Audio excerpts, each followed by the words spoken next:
സാക്ഷികളെ കൃത്രിമമായി ഉണ്ടാക്കിയെടുക്കുകയാണോ ചെയ്തത്? അല്ലെങ്കിൽ ഹൈക്കോടതിക്ക് ബോധ്യമാകുമായിരുന്നല്ലോ. സാധാരണ ഈ വിചാരണ നടക്കട്ടെ എന്നാണ് പല കോടതികളും ഉത്തരവിടാറുള്ളത്. വളരെ അപൂർവമായിട്ടേ വിചാരണ കൂടാതെ തന്നെ പ്രതികളെ വിടുതൽ നൽകാറുള്ളൂ.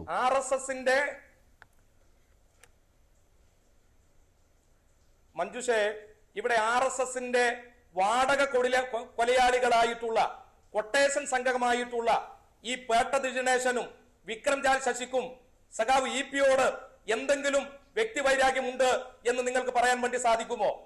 ഇവിടെ കൃത്യമായി അവിടെ മദ്രാസിൽ റെയിൽവേ സ്റ്റേഷനിൽ അവിടെയുള്ള പോലീസിനകത്ത് ഈ പറയുന്ന പേട്ട ദിനേശനും അതോടൊപ്പം തന്നെ വിക്രംജാൽ ശശിയും നൽകിയ മൊഴിയെ സംബന്ധിച്ചാണ് ഞാൻ ഇവിടെ പറയുന്നത്. ഇത് മാത്രമല്ല, ഈ പ്രതികളും സുധാകരനും ചിലയിടങ്ങളിൽ ഒത്തുചേർന്നതിനെ സംബന്ധിച്ചും നേരത്തെ പലതവണ നമ്മൾ ചർച്ച ചെയ്തിട്ടുള്ളതാണല്ലോ. മാർച്ച് 27 മുതൽ 1 വരെ ഈ പറയുന്ന സർക്കാർ അതിഥി മന്ദിരത്തിലും ശ്രീദേവി ഹോട്ടലിനകത്തും പ്രതികൾ താമസിക്കുന്ന സ്ഥിതിവിശേഷം ഉണ്ടായിട്ടുണ്ട്. ഇവർ പരസ്പരം സംസാരിച്ചിട്ടുണ്ട് എന്നതിനെ സംബന്ധിച്ച് ഇവിടെ കേവലമായി ഞങ്ങൾ പറയുന്നതല്ല, ഫോൺ ഓപ്പറേറ്റർമാരായിട്ടുള്ള 5 ഗവൺമെന്റ് ജീവനക്കാരുടെ മൊഴിയെ സംബന്ധിച്ചാണ് ഞാനിവിടെ സൂചിപ്പിച്ചിട്ടുള്ളത്. പരസ്പരം ബന്ധപ്പെട്ട് ഈ പറയുന്ന സുധാകരന്റെ സുഹൃത്തായ സലീമിന്റെ തോക്ക് എങ്ങനെയാ പിന്നെ ഈ വിക്രംജാൽ ശശിക്കും പേട്ട ദിനേശനും ലഭ്യമായിട്ടുള്ളത്?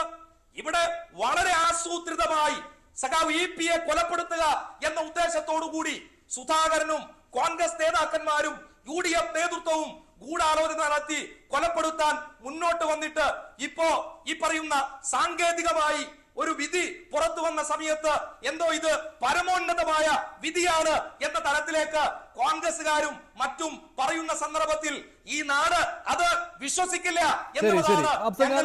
ഞാൻ ജേക്കബ് ജോർജിലേക്ക് പോകുന്നതിന് മുമ്പ് ഒരു സംശയം കൂടി ഷമ്മാസിനോട്. ഞാൻ അഫ്സലിലേക്ക് വരാം. ഷമ്മാസ്, ഈ സാങ്കേതിക വിജയം എന്നതിലാണ് ഇപ്പോൾ CPM പറയുന്നത്. പിന്നെ അഫ്സൽ പറഞ്ഞ ഒരു കാര്യമുണ്ട്, ഈ വിക്രംജാലിൽ ശശിക്കും KP ദിനേശനും എന്ത് വൈരാഗ്യമാണ് ജയരാജനോട് ഉള്ളത് എന്ന്. അതിൽ ഈ മൊഴി ഞാൻ മനസ്സിലാക്കുന്നത് അവരുടെ സുഹൃത്തോ അല്ലെ, ഒരാളുടെ സഹോദരനാണെന്ന് തോന്നുന്നല്ലേ, CPM-കാരാൽ ആക്രമിക്കപ്പെട്ടു. അതുകൊണ്ട് CPM നേതാക്കളോട് വൈരാഗ്യമുണ്ടായിരുന്നു. അങ്ങനെയായിരുന്നു ആന്ധ്രയിലെ കേസ്. അത് പ്രകാരം ഇങ്ങനെ ഒരു കൃത്യം നിർവഹിക്കുകയായിരുന്നു എന്നാണ് അവർ മൊഴി കൊടുത്തത് എന്നാണ് ആന്ധ്രയിലെ FIR-ഉം അവിടുത്തെ അന്വേഷണവും വന്നത്. അവിടെ സുധാകരൻ പിക്ചറിലെ വന്നില്ല. അങ്ങനെയല്ലേ ഇപ്പോൾ ഞാനിപ്പോൾ വായിച്ചെടുത്ത ഒരു ഓർമ്മയാണ്. ഷമാസ്.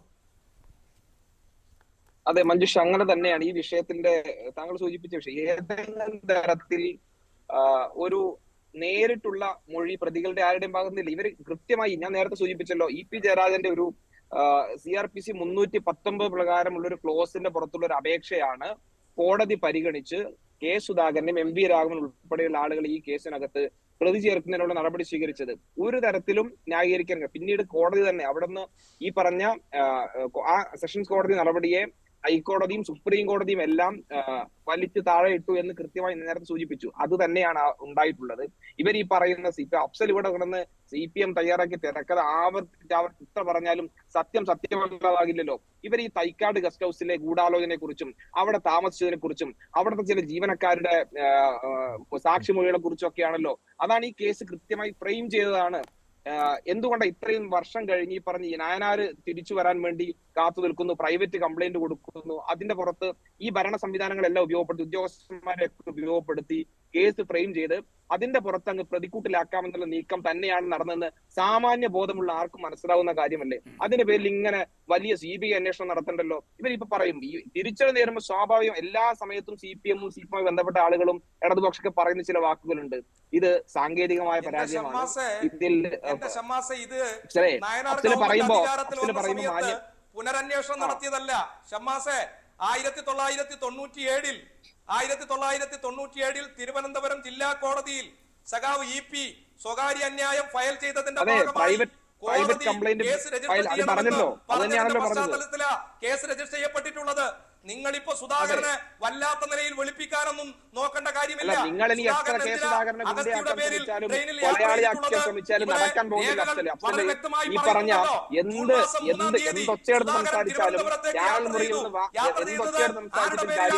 കേരളത്തിലെ പൊതുസമൂഹത്തിന് K സുധാകരനെ അറിയാം.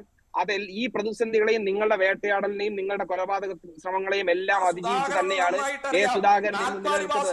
നിങ്ങൾ എത്ര തവണ കെ സുധാകരനെ കൊല്ലാൻ ശ്രമിച്ചു, കണ്ണൂരിൽ എത്ര തവണ അദ്ദേഹത്തിന്റെ ജീവൻ നഷ്ടപ്പെടുന്ന സാഹചര്യത്തിൽ എനിക്ക് വരെ കാര്യങ്ങൾ ഒന്നിപ്പിച്ചു, എന്നിട്ട് ഒരു നാണവും മാനവും ഇപ്പോഴും അദ്ദേഹത്തെ വേട്ടയാടി അദ്ദേഹത്തെ കൊലയാളിയെന്നും ഈ പേരിന്റെ തലയിൽ വെടിയുണ്ടെന്നൊക്കെ പറഞ്ഞ് ഒരു ഉറപ്പും ഇല്ലാതെ ഇങ്ങനെ പോയതിനെ കൊണ്ട് നിങ്ങൾ നന്നാവാൻ വേണ്ടി പോകുന്നില്ല. എത്ര കണ്ട് ശ്രമിച്ചാലും നിങ്ങളും നിങ്ങളുടെ പാർട്ടിയും നിങ്ങളുടെ നേതാക്കന്മാരും നന്നാവാൻ പോകുന്നില്ല എന്ന് നിങ്ങൾ ആവർത്തിച്ച് തെളിയിച്ചുകൊണ്ടിരിക്കുകയാണ്. അതുകൊണ്ട് വലിയ കാര്യമില്ല. ശരീരത്തിൽ വെടിയുണ്ട ഇല്ല എന്നുള്ള രീതിയിലുള്ള പരിഹാസവും കെ സുധാകരന്റെ ഭാഗത്തു നിന്നുണ്ടാകുന്നുണ്ട്. അദ്ദേഹം പലപ്പോഴും അക്കാര്യം പറയുകയാണല്ലോ. ഈ പി എ പരിഹസിക്കുന്നതിന് വേണ്ടി ഇവർ ഏറ്റെടുക്കാത്തത് എന്താണ് ഷമാസ്? ആ വെല്ലുവിളികളൊക്കെ വർഷങ്ങളായി അദ്ദേഹം കെ സുധാകരൻ വർഷങ്ങളായി വെല്ലുവിളിക്കുന്നു. എന്താ ഇപ്പോൾ ഈ ആവേശം ആ വെല്ലുവിളി ഏറ്റെടുക്കുന്ന കാര്യത്തിൽ CPM-നും CPM നേതാക്കന്മാർക്ക് കാണാത്തത്? ഏത് വെല്ലുവിളിയാണ് പറയുന്നത്? ആരാ പറഞ്ഞത്? ഇന്ന് കേരളത്തിന്റെ മുഖ്യമന്ത്രിയായി പിണറായി വിജയനാണ് പാർട്ടി സെക്രട്ടറി ആയിരിക്കും പറഞ്ഞത് EP ജയരാജന്റെ കഴുത്തിൽ അദ്ദേഹം വെടിയുണ്ടയുമായി നടക്കുന്ന സത്യം നിങ്ങൾക്കറിയില്ല എന്ന് കേരളത്തിലെ മാധ്യമങ്ങളോട് പത്രസമ്മേളനം നടത്തി പറഞ്ഞ ആളാ. ആ വെല്ലുവിളി എന്താ ഏറ്റെടുക്കാത്തത്? കെ സുധാകരന്റെ വെല്ലുവിളി ഏറ്റെടുക്കാൻ ഇന്ന് തയ്യാറുണ്ടോ? ഏത് വെല്ലുവിളിയാണ് താങ്കൾ ഉദ്ദേശിച്ചത്? അദ്ദേഹം ചോദിച്ചതുപോലെ ഈ സാധനങ്ങൾ അലിഞ്ഞു വെടിയുണ്ട പരിശോധിക്കുന്ന കാര്യം, വെടിയുണ്ട അലിഞ്ഞു പോകുന്ന കാര്യമല്ലല്ലോ. കെ സുധാകരൻ ആവർത്തിച്ച് പറഞ്ഞില്ലേ ഇത് തരിയുണ്ടല്ലോ, വെടിയുണ്ടല്ലേ എന്ന്. വെടിയുണ്ട അലിഞ്ഞു പോയോ അത് പരിശോധിക്കാൻ മെഡിക്കൽ ബോർഡ് മുൻപാകെ വരാൻ വയ്യ എന്നുള്ള കാര്യമാണ് അഫ്സൽ ആവർത്തിച്ച് ചോദിക്കുന്നത്. സുധാകരൻ എന്നുള്ളതാണോ നീ പറഞ്ഞു വരുന്നത്? ഇവിടെ ഈ ഷമ്മാസോട് ബഹുമാന പുരസ്സരം ചോദിക്കാൻ ആഗ്രഹിക്കുന്നത് സഖാവ് EP-ക്ക് വെടിയേറ്റിട്ടില്ല എന്നുള്ളതാണോ ഇവർ പറഞ്ഞു വരുന്നത്? പിന്നെ എന്തിനാ അവിടെ ഞങ്ങൾക്ക് സംശയമുണ്ടെന്ന് അദ്ദേഹം വെടിയേറ്റിട്ടുണ്ടോ അത് തെളിയിക്കാൻ നിങ്ങൾ തയ്യാറാകണ്ടേ? ഇവിടെ തെളിയിക്കാൻ നിങ്ങൾ തയ്യാറാകെ. നിങ്ങൾ പറഞ്ഞതാണ് നിങ്ങളുടെ പാർട്ടി സെക്രട്ടറി പിണറായി വിജയൻ പറഞ്ഞത് വെളുപ്പിക്കുന്നതിന് വേണ്ടി എന്തും പറയുക എന്നുള്ള നിലയിലേക്ക് കോൺഗ്രസ് CPM നേതാക്കന്മാരുടെയും അഫ്സലിന്റെയും ഒന്നും സർട്ടിഫിക്കറ്റ് കെ സുധാകരൻ ആവശ്യമില്ല. അതുകൊണ്ട് അമ്മാതിരി വർത്താനൊന്നും പറയണ്ട. കെ സുധാകരനെ സംബന്ധിച്ച് കേരളത്തിലെ ജനങ്ങൾക്കറിയാം. കേരളത്തിലെ കോൺഗ്രസ് പ്രവർത്തകർ അഞ്ചേറ്റ് അദ്ദേഹം മുന്നോട്ട് പോകുന്നുണ്ട് എങ്കിൽ ഈ പറഞ്ഞ CPM നേതാക്കന്മാരുടെയും ഇനി ചാനൽ ചർച്ചയിൽ വന്നിരിക്കുന്ന അഫ്സലിന്റെയും ഗുഡ് സർട്ടിഫിക്കറ്റിന്റെ ആവശ്യമൊന്നും കെ സുധാകരനെ സംബന്ധിച്ചില്ല. രക്തച്ചൊരിച്ചിലിൻ്റെ രാഷ്ട്രീയം ഉണ്ടായത് ആ സമയത്താണ്. അതിൻ്റെ പശ്ചാത്തലത്തിലാണ് ഇത് സംഭവം നടന്നത്. ഇതിനകത്ത് EP ജയരാജൻ്റെ കഴുത്തിൽ ഇപ്പോഴും വെടിയുണ്ടയുണ്ട് എന്നുള്ളതൊരു സത്യമാണ്, ഒരു മെഡിക്കൽ സത്യമാണ്, യാതൊരു സംശയമില്ല. അദ്ദേഹത്തിന് രാജധാനിയിലെ 1995 ഏപ്രിൽ 12 വെളുപ്പാങ്കാലത്ത് വാഷ് ബേസിനിലെ മുഖം കഴുകിക്കൊണ്ടിരുന്നപ്പോഴാണ് വെടിയേറ്റത്. വിക്രം ചാലിൽ ശശി, പിന്നീട് പേട്ട ദിനേശൻ എന്നീ 2 പേരായിരുന്നു പ്രതികൾ. അവർ ട്രെയിനിൽ നിന്ന് ചാടി രക്ഷപ്പെടുകയായിരുന്നു. അങ്ങനെ അതൊക്കെ കേസിൽ അവർ പ്രതിയാകുകയൊക്കെ ചെയ്തു. ഇതൊക്കെ അന്ന് നടന്ന ഒരു ക്രിമിനൽ സംഭവമാണ്. ഞാൻ അതിനകത്തെ ആരൊക്കെയാണ് എന്തൊക്കെയാണെന്നൊന്നും പറയുന്നില്ല, അതിൻ്റെ രാഷ്ട്രീയം വിശദീകരിക്കുന്നില്ല. ഈ താങ്കൾ പറഞ്ഞു ശരീരത്തിൽ വെടിയുണ്ടയുമായി ജീവിക്കുന്നയാളാണ് ജയരാജൻ എന്ന്. പക്ഷേ ഈ സുധാകരൻ ആവർത്തിച്ച് പറയുന്നുണ്ട്, അതൊരു പരിഹാസം കൂടി അതിനകത്തുണ്ട്, ഒരു മെഡിക്കൽ ബോർഡ് മുമ്പാകെ താങ്കൾ വരൂ തെളിയിക്കൂ എന്ന്. ആ ചോദ്യം തന്നെ ഒരു നീചമായ ചോദ്യമാണെന്ന് പറയുന്നത്. ആ വെല്ലുവിളി എന്തുകൊണ്ട് ഏറ്റെടുക്കുന്നു? ആ ചോദ്യം തന്നെ ഒരു സുഖമുള്ള ചോദ്യമല്ല. അതങ്ങനെ ചോദിക്കേണ്ട, അതൊരു വെല്ലുവിളിയുടെ ചോദ്യമാണ്. ആ ചോദ്യം ശരിക്കും രാഷ്ട്രീയമല്ല എന്ന് തന്നെയാണ്. ഒരാളെ ജയരാജൻ അതിന് തിരിച്ചു പറയുന്ന കാര്യം ഇപ്പോൾ ഈ അടുത്തിടെ നടത്തിയ ഒരു പ്രസ്താവന നമുക്ക് പോലും ആ വിഷയത്തിലേക്ക് കടക്കണം എന്ന് എനിക്ക് തോന്നുന്നില്ല. കാരണം EP ജയരാജൻ അദ്ദേഹത്തിന് വളരെയധികം ക്ഷീണമുണ്ട്, വളരെയധികം പ്രശ്നങ്ങളുണ്ട്. ഈ വെടിയുണ്ട അകത്തിരിക്കുന്നത് കൊണ്ട് തന്നെ അതിൻ്റെതായ ദൗർബല്യങ്ങൾ ഏറെയുണ്ട്. ഒരു മെഡിക്കൽ എക്സാമിനേഷന് എന്തുകൊണ്ട് വിധേയമാകുന്നില്ല എന്ന് ചോദിച്ചതാണ് വലിയ അപഹാസ്യമായ അല്ലെങ്കിൽ പറഞ്ഞ ഏതെങ്കിലും തരത്തിൽ മോശപ്പെട്ട ഒരു കാര്യം, നീചമായ ഒരു കാര്യമായിട്ട് ഈ അദ്ദേഹത്തിന് തോന്നിയില്ലെങ്കിൽ അദ്ദേഹത്തോട് എനിക്ക് മറ്റൊന്നും പറയാനില്ല. വളരെ ന്യായമായ ഒരു സംശയം മഞ്ജുഷാണെങ്കിലും അതിനകത്ത് ആ ചോദ്യത്തിൽ കെ സുധാകരന്റെ അത്തരം ഒരു വെല്ലുവിളിയിൽ എന്തെങ്കിലും ഒരു പോരായ്മ ഉള്ളതായിട്ട് ഞങ്ങൾക്കാർക്കും തോന്നിയിട്ടില്ല. അത് കേൾക്കുന്ന വേറാർക്കും പലപ്പോഴും ഈ പറഞ്ഞ CPM നേതാക്കന്മാർ തന്നെ പരസ്പരം പറഞ്ഞിട്ടുണ്ട്. എന്നാൽ പിന്നെ അങ്ങനെ എന്തിന് ശരിക്കും വെടിയുണ്ട ഇല്ലേ, ഇദ്ദേഹത്തിന് വെടിയുണ്ട ഏറ്റിട്ടില്ലേ? അതിനകത്തൊരു സംശയം CPM നേതാക്കന്മാർക്ക് കൂടെ ഉണ്ടെന്നേ. പിന്നെന്തിനാ ഞങ്ങൾക്കില്ലാതിരിക്കുന്നത്? ഒന്ന് വെരിഫൈ ചെയ്യാൻ എന്താണ് തടസ്സം, സാങ്കേതികമായി എന്താണ് തടസ്സം എന്ന് ഞങ്ങൾക്ക് മനസ്സിലാകുന്നില്ല. ഏതെങ്കിലും തരത്തിൽ അതിനകത്ത് എന്താണ് അതിന്റെ ബുദ്ധിമുട്ട്? ഞങ്ങളൊക്കെ സ്വാഭാവികമായി അങ്ങനെ ഒരു ആരോപണം തിരിച്ച് കെ സുധാകരനെതിരെയാണ്. അതൊരു രാഷ്ട്രീയം മാത്രമല്ല. കാരണം ആ സംഭവ വികാസങ്ങൾ ഫോളോ ചെയ്യുമ്പോൾ 2 പേർ രഹസ്യമായിട്ട് ട്രെയിനിൽ കയറുന്നു, ഫോളോ ചെയ്യുന്നു, രാവിലെ വാഷ് ബേസിൽ മുഖം കഴുകുന്ന സമയത്ത് വെടിയുതിർക്കുന്നു, അവിടെ നിന്ന് അപകടകരമായ രീതിയിൽ ചാടി രക്ഷപ്പെടുന്നു, പരുക്കേൽക്കുന്നു, രക്ഷപ്പെടാൻ ശ്രമിക്കുന്നു, പിന്നെ പിടിയിലാകുന്നു, അവരുടെ മൊഴി വരുന്നു. എന്നിട്ടും നിങ്ങൾ പറയുന്നത് EP ജയരാജന് വെടിയേറ്റിട്ടില്ല എന്നാണ്. എത്രയോ കാലം അദ്ദേഹം ചികിത്സയിലായിരുന്നു. ഷമാസ്, ജേക്കബ് ജോർ ആർഗ്യുമെന്റിന്റെ അല്ല ഞാൻ പറയുന്നത്. ഞങ്ങൾ ഇതിനകത്ത് സംശയം ജനിപ്പിക്കുന്നത് എവിടെയാണെന്നറിയോ? EP ജയരാജന് ആക്രമിച്ചിട്ടുണ്ടാകാം, അതിനകത്ത് അദ്ദേഹത്തിന് പരിക്ക് പറ്റിയിട്ടുണ്ടാകാം. അത് വെടിയുണ്ട തന്നെയാണോ ഈ പറഞ്ഞതുപോലെ വെടിവെച്ച്? അതൊക്കെ ഒന്ന് ഉറപ്പുവരുത്താൻ ഇന്ന് അദ്ദേഹം ഞങ്ങൾ ആവർത്തിച്ച് ഞങ്ങൾ ഉന്നയിക്കാൻ കാരണം ഈ വർഷങ്ങളിലെല്ലാം ഈ പറഞ്ഞ നേതാക്കൾ വളരെ കൃത്യമായി CPM-ന്റെ ഉത്തരവാദിത്തപ്പെട്ട നേതാക്കൾ എല്ലാം എന്ത് ചെയ്യാണ്? അത് ഓൺ ചെയ്യാണ്. EP ജയരാജന്റെ കഴുത്തിൽ വെടിയുണ്ടുണ്ട്, തലയിൽ അദ്ദേഹം അതും കൊണ്ട് നടക്കുകയാണ്, ആരോഗ്യ പ്രശ്നങ്ങൾ ഉണ്ടെന്നൊക്കെ പറഞ്ഞ് അദ്ദേഹം ഇങ്ങനെ അത് പറഞ്ഞുകൊണ്ടിരിക്കുകയാണ്.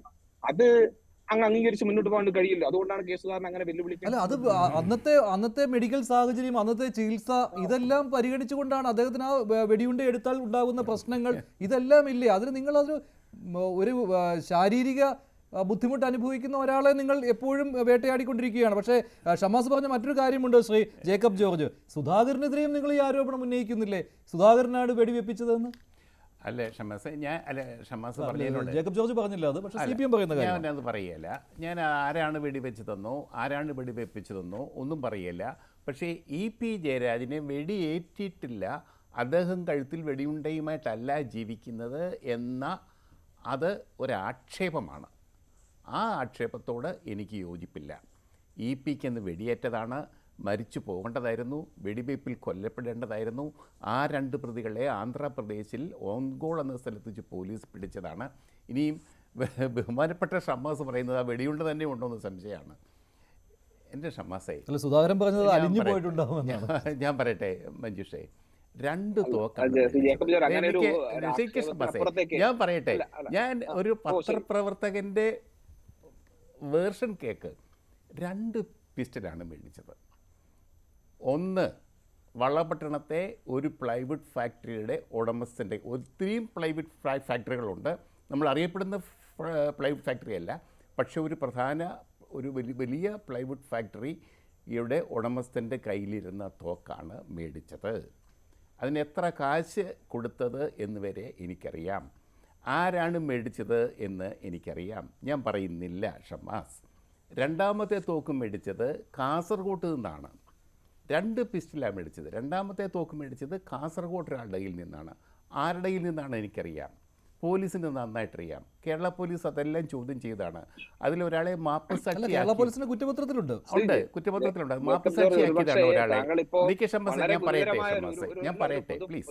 അപ്പോൾ ഈ 2 തോക്കും മേടിച്ച് ഈ 2 പ്രതികൾ ശശിയും ദിനേശിനും ഈ രാജധാനി എക്സ്പ്രസ്സിൽ കയറി. ലക്ഷ്യമുണ്ടായിരുന്നു അവർക്ക്. അത് അവരുടെ ലക്ഷ്യമല്ല, അവരെ ഏൽപ്പിച്ച യജമാനന്മാരുടെ ലക്ഷ്യമായിരുന്നു. മഞ്ജുഷ, ഒരു കാര്യം കൂടെ ഞാൻ പറയാം. അന്ന് എൻ്റെ ഇന്ത്യ ടുഡേയിൽ ഇത് സംബന്ധിച്ച് അതിവിശദമായ റിപ്പോർട്ടുണ്ട്. ആ റിപ്പോർട്ടിൽ പറയുന്ന അന്ന് ഞാൻ തന്നെ എഴുതിയ കാര്യങ്ങൾ പോലും ഞാൻ ഇപ്പോൾ പറയുന്നില്ല. വർഷങ്ങൾ 10-30 വർഷം കഴിഞ്ഞിരിക്കുന്നു, അതുകൊണ്ട് ഞാൻ കൂടുതൽ പറയുന്നില്ല. പക്ഷേ EP ജയരാജന് വെടിയേറ്റിട്ടില്ല. അദ്ദേഹം കഴുത്തിൽ വെടിയുണ്ട കൊണ്ടല്ല ജീവിക്കുന്നത് എന്ന് പറയുന്നത് സങ്കടകരമാണ്. EP കേരളത്തിലെ ഒരു രാഷ്ട്രീയ പ്രവർത്തകനാണ്. വളരെയധികം ഒത്തിരി നഷ്ടപ്പെട്ട ഒരാളാണ്. അദ്ദേഹത്തെ ഇനിയും ഇങ്ങനെ കൊല്ലരുത് എന്നാണ് എൻ്റെ അഭ്യർത്ഥന. ശരി, ഷമാസിലേക്ക് വരുന്നതിന് മുമ്പ് അഫ്സൽ, ഇതിനകത്ത് ഇപ്പോൾ ഈ